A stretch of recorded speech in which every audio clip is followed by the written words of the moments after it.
Refugees seeking safety as Iraqis battle Iraqis for control of their country as Saddam Hussein hangs on but stays out of sight. This is NBC Nightly News with Tom Brokaw. Tonight, America after the war. Reporting from NBC News headquarters in New York is Tom Brokaw. Good evening. Chaos continues in many parts of Iraq tonight as forces loyal to Saddam Hussein battle insurgents who are outraged by the terrible cost of the war that he caused. And this uprising is led by fundamentalist Muslims who may have direct ties to Iran. In the south, anti-government protests, violence, and takeovers are now reported in Basra and 11 other cities. Defeated Iraqi soldiers are said to be joining forces with pro-Iranian Shiite Muslims long opposed to Saddam Hussein. Unrest has been reported as well in Saddam's hometown, Tikrit. And in the north, Iraqi Kurds who were gassed by Saddam in the Iran-Iraq war claim that they now have taken a provincial capital, Erbil, along with 5 other towns. But the worst fighting is in the south, where Iraq, Iran, and Kuwait share a common area. American troops occupy parts of that same Iraqi territory, but apparently they're in no immediate danger. NBC's George Lewis tonight on the chaos and the risks. The refugees streaming out of Iraq tell the same story over and over. Shooting and anti-government demonstrations in several cities. House-to-house fighting, bloodshed everywhere. They say that radical Shiite Muslims with ties to Iran seem to be leading much of the insurrection. Inside Iraq, the Americans and other allies occupy territory near Basra, but have only second-hand accounts of the violence.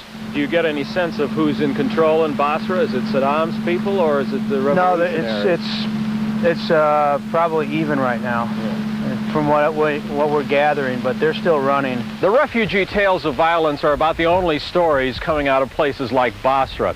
Journalists who've tried to get into the city have either been detained or turned back by Iraqi authorities. This is the last American checkpoint on the road to Basra. A Pentagon source says more than 30 journalists who've gone past here have not returned and are presumably in Iraqi custody. 2 Austrian newspapermen this evening said they had been detained and interrogated for 4 hours. We didn't know what was going to happen to us. We didn't know whether they would take us into prison or some kind of camp or to Basra or whatever, or shoot us. No. 5 journalists have been arrested yesterday, and they are said to be brought to Baghdad, and they congratulated us that our fate was a better one, and they released us. The Kuwaiti government doesn't know what to do with all the people fleeing the violence. Kuwaiti soldiers simply turned this convoy of refugees back to Iraq. Many of them are camped out tonight somewhere alongside the road, hoping that someone will come to their aid soon. George Lewis, NBC News, near Basra, Iraq. At the Pentagon in Washington, military intelligence experts believe that Saddam Hussein will survive this uprising, for the short term at least. NBC's John Dancy is at the State Department tonight, where they're working overtime trying to keep track of the many elements involved in the struggle. Kuwaiti hostages killed when they were trapped by American forces north of Kuwait City.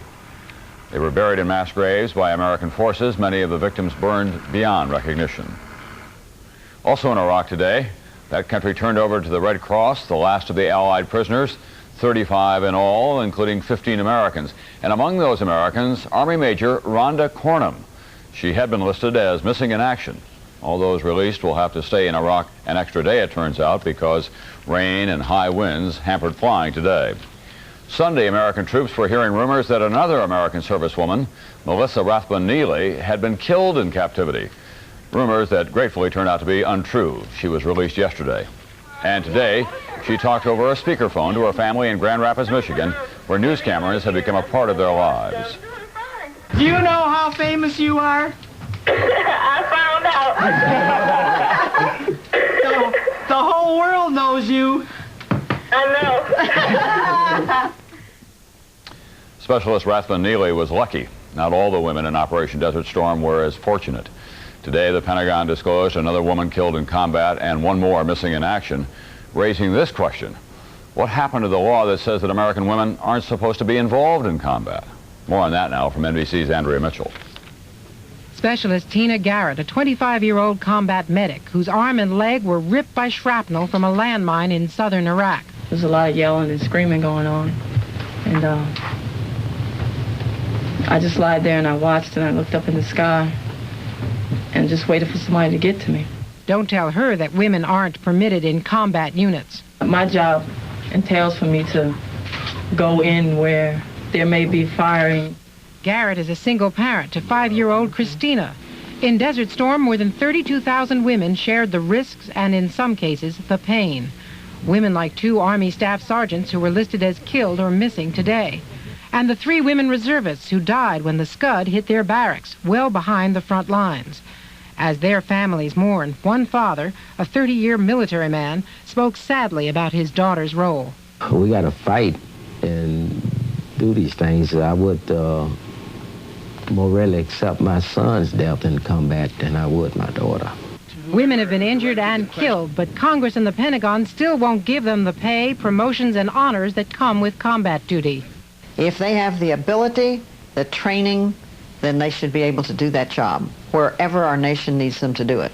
Major Marie Rossi had the ability and the training. She flew dozens of supply missions to advancing divisions in Iraq. Sometimes you have to disassociate how I feel personally about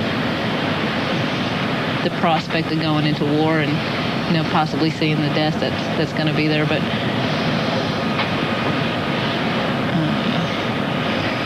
personally, as an aviator and as a soldier, this is the moment that everybody trains for, that I've trained for, so, you know, I feel ready to meet a challenge.